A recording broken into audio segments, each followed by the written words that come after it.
Hi guys, today we are going to read chapter 8 from Freak the Mighty, Dinosaur Brain. Well, it turned out to be a cool summer. I figured we'd get in trouble for running into the pond. It looked bad for a while when the cops drove us home and I got out all soaking wet and covered with gook. And when Grim was hosing me down, he had this real pruny look on his face like he was smelling something bad. But the cops made out like I was a hero or something, rescuing the poor crippled midget kid. So Grim listens to the cops and then he gives me this weird look like, imagine my surprise.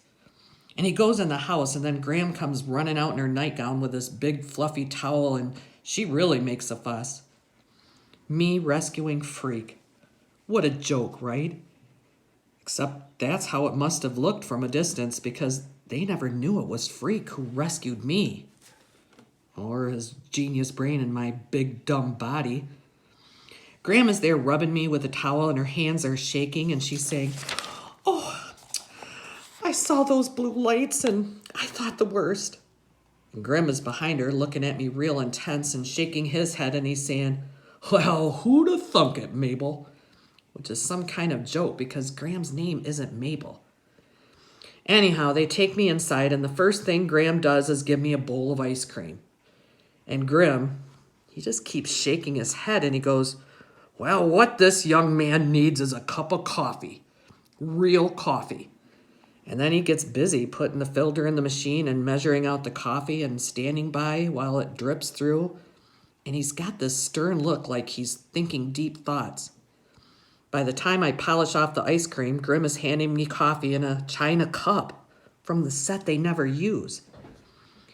He gives me that cup like it's a really big deal. Maybe because I'm not allowed to drink coffee yet, and he's so grim-like and serious, I open my mouth to say, "What's the big deal? You really think this is my first cup of coffee?" "Yeah, right." And something happens, and the words come out, "Thank you, sir." And it's like I'm possessed or something. I have no idea where the things I'm saying are coming from or why. I go, "Thanks for the towel, Graham, and the ice cream. Can I have a sugar in that coffee? 2 teaspoons, please." And Grim claps his hands together and he says, "Well, of course you can, son." And it's like, whoa, because he never calls me that. Always Max or Maxwell or that boy.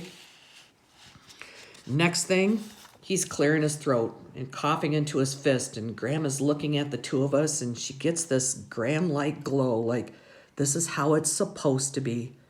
The way things always happen on their Wonder Years, with the family getting all gooey and sentimental about some numb thing the bratty kid did while he's having all of his wonderful years or whatever. Graham says, "I want you to promise me something, Maxwell dear. Promise me that you'll keep away from that hoodlum boy and his awful friends. Nobody got hurt this time, but I shudder to think what might have happened." And Grim, bless his pointed little head, he goes, "Oh, Maxwell can handle himself. Can't you? Huh, Max?" Right, huh, Max, not son, which is okay by me. I can run," I say to Graham. I see Tony D and that's what I'll do." "Oh, good boy," Graham says.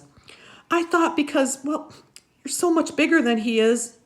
Well, just do that, dear. You run away."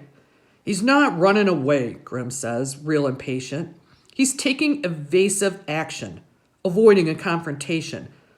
That's a very different thing, right, Max?" I nod and drink my coffee without slurping and decide it's better not to mention that Tony D carries a knife and he's probably got guns.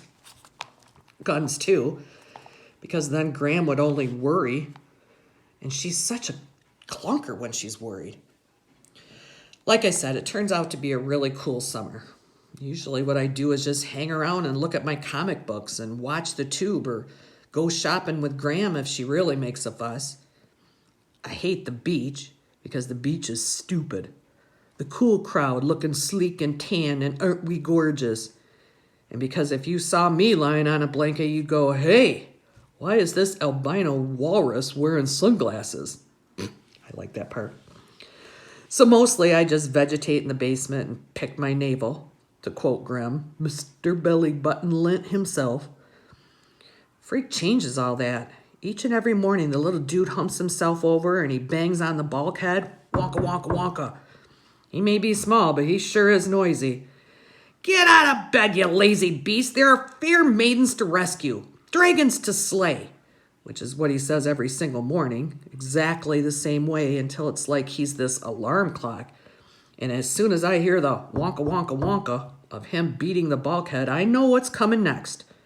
Fair maidens and dragons and Freak with that wake up the world grin of his going, hurry up with the cereal. I mean, how much can you eat?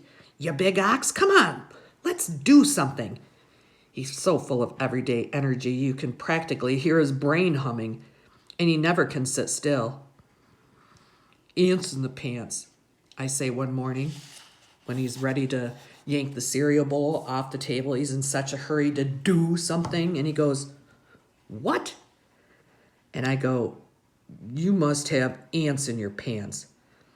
And he gets this funny look and he goes, that's what the fair Gwen always says. Did she tell you to say that? And I shake my head and finish the cereal real slow, and Freak goes, for your information, there are 2,247 known subspecies of the Hymenopteran insects, Latin name Formicidae, and none of them are in my pants, which cracks me up, even though I don't understand a word he's saying.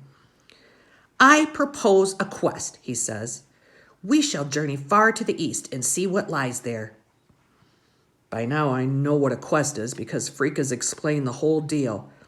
How it started with King Arthur trying to keep all of his knights busy by making them do things that proved how strong and brave and smart they were, or sometimes how totally numb, because how else can you explain dudes running around inside big clunky tin cans and praying all the time?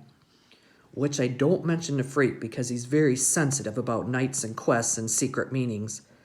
Like how a dragon isn't really just a big slimy fire-breathing monster. It's a symbol of nature or something. A dragon is a fear of the natural world, Freak says.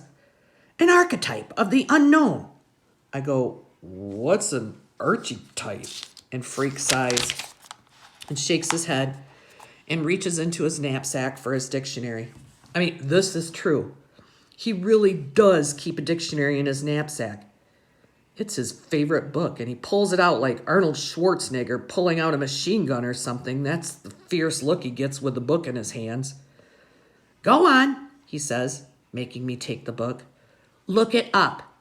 And now I wish I hadn't said anything about this archetype dude because I hate looking up stuff in his stupid dictionary. Start with A, he says. I know that. A-R, he says. Just go along the A's until you come to A-R. Yeah, right. Easy for a genius to use the dictionary since he already knows how to spell the words, and R's never look like backward E's to Freak, which is the way they look to me sometimes, unless I really squint and think about it. Careful, he says. You'll bite off your tongue and then we'll have to waste the day at the emergency room getting it reattached. Microsurgery is such a bore. Didn't anybody ever tell you that? Huh? I say, but I do close my mouth so my tongue doesn't stick out.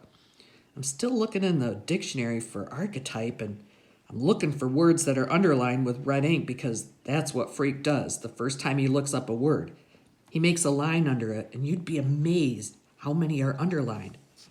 There are whole pages like that, where he's looked up every single word. Finally, he spells out the letters for me, and I find the stupid word. There's nothing about dragons here, I say, squinting hard at the stuff under the word. It just says pattern. So what is it, a sewing type of thing? Freak has this disgusted look, and he takes the dictionary and he goes, you're hopeless. Pattern is the first definition. I was referring to the second definition, which is much more interesting. A universal symbol or idea in the psyche, expressed in dreams or dreamlike images. Like that helps, right? I'm getting bored with the dictionary, so I pretend to understand, and Freak finally gives up and he shakes his head and goes, I don't know why I bother. Dinosaurs had brains the size of peanuts and they ruled the earth for 100 million years.